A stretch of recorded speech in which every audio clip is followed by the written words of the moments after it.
Hello friends, Shivam this side. और यार कभी कभी कुछ ऐसा हो जाता है ना कि हमें लगता है यार ये क्या हो गया, हमने तो सोचा कुछ और था। और बहुत से लोग आपने देखे होंगे जिनकी हाइट छोटी रहती है या फिर कुछ ना कुछ प्रॉब्लम उनके साथ होती है, तो वो उस प्रॉब्लम को पकड़ के बैठ जाते हैं, यार मैं तो गांठा हूँ। या फिर कोई सोचता है यार मैं इतना पतला हूँ। तो कुछ छोटी मोटी कुछ चीज़ें होती हैं जिनको वो पकड़ के बैठ जाते हैं और एक तरीके से दुखी रहने लगते हैं।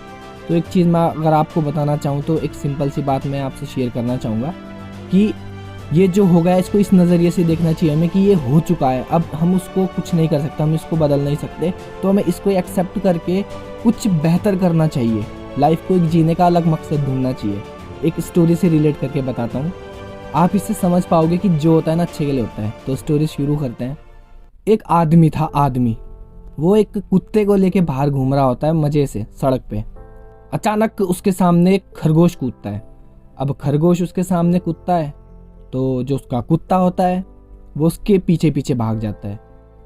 अब कुछ ही देर में वो कुत्ता उस आदमी की आंखों से ओझल हो जाता है। अब उसे कुत्ते से बड़ा लगाव था, उसे कुत्ते से इतना प्यार था कि वो इश्तिहार छाप देता है अखबार पे कि जो भी इस कुत्ते का नाम ये है, इस नस्ल का कुत्ता है, इस रंग का कुत्ता है, जो भी इस कुत्ते को ढूंढ के मेरे पास ले आएगा मैं उसको इतने रुपए का इनाम दूंगा। अब घटना के 2 दिन बाद एक बहुत खूबसूरत सी लड़की कुत्ता लिए टहलते हुए आराम से उसके पास आती है। अब आदमी देखता है, बातचीत शुरू करता है। अब उन दोनों में हो जाती है दोस्ती। आय हाय हाय, प्यार मोहब्बत हो जाता है। आय हाय हाय हाय, है ना। अब आदमी सोचता है, देखो मन कैसे बदलता है। अब आदमी सोचता है वहाँ पे कि अच्छा था कुत्ता भाग गया। पहले उसे दुख था कि यार कुत्ता क्यों भागा, बहुत परेशान था वो। अब सोचता है कि अच्छा था कुत्ता भाग गया, अगर कुत्ता ना भागा होता तो इतनी खूबसूरत लड़की नहीं आती और न ही मेरी इससे दोस्ती होती, न ही हम बातचीत कर पाते। तो अब होता क्या है, अब वो दोनों बनाते डेट पे जाने का प्लान।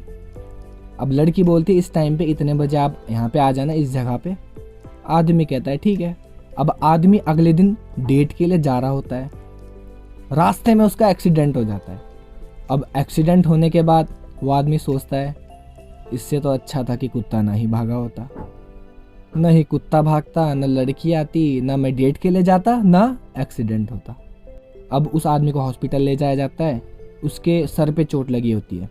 तो सीटी स्कैन होता है। सीटी स्कैन के रिपोर्ट को जब डॉक्टर देखता है तो उस आदमी के पास आके बोलता है कि तेरे को ट्यूमर है। और ट्यूमर और एक्सीडेंट का आपस में कोई भी कनेक्शन नहीं है। अभी हम इस ट्यूमर को निकाल देंगे, आराम से निकल भी जाएगा बिना कोई नुकसान हुए। लेकिन अगर आज तू इस हॉस्पिटल में नहीं आता तो इस ट्यूमर का तेरे को तब पता चलता जब ये अपने लास्ट स्टेज पे होता। अब मन ही मन में आदमी सोचने लग जाता है कि अच्छा था कुत्ता भाग गया। अब देखो इस स्टोरी का सारांश ध्यान से अगर समझो आप इसे। अब डॉक्टर उसका आराम से ट्यूमर निकाल देता है, ठीक है। उस आदमी का ट्यूमर निकालने के बाद वो एकदम ठीक हो जाता है। अब देखो जो आदमी था वो ट्यूमर के लिए नहीं आया था, वो आया था क्योंकि उसका एक्सीडेंट हुआ था। अब एक्सीडेंट क्यों हुआ था? क्योंकि वो लड़की के साथ डेट पे जाने की प्लानिंग कर रहा था और उसी के लिए वो घर से निकला था। अब डेट पे जाने की प्लानिंग कब बनी थी? जब लड़की उससे मिलने आई थी। अब लड़की उससे कब मिलने आई? जब उसका कुत्ता भाग गया था तो उसके कुत्ते को लेके आई वो। तो इस सिंपल सी स्टोरी का सारांश अगर आपको समझ आया हो तो आप मेरे को कमेंट बॉक्स में लिखना। वीडियो में मज़ा आया तो एक लाइक तो बनता ही है ना। Thank you very much. मिलते हैं नेक्स्ट स्टोरी में। टिल द टाइम आग लगाते हैं।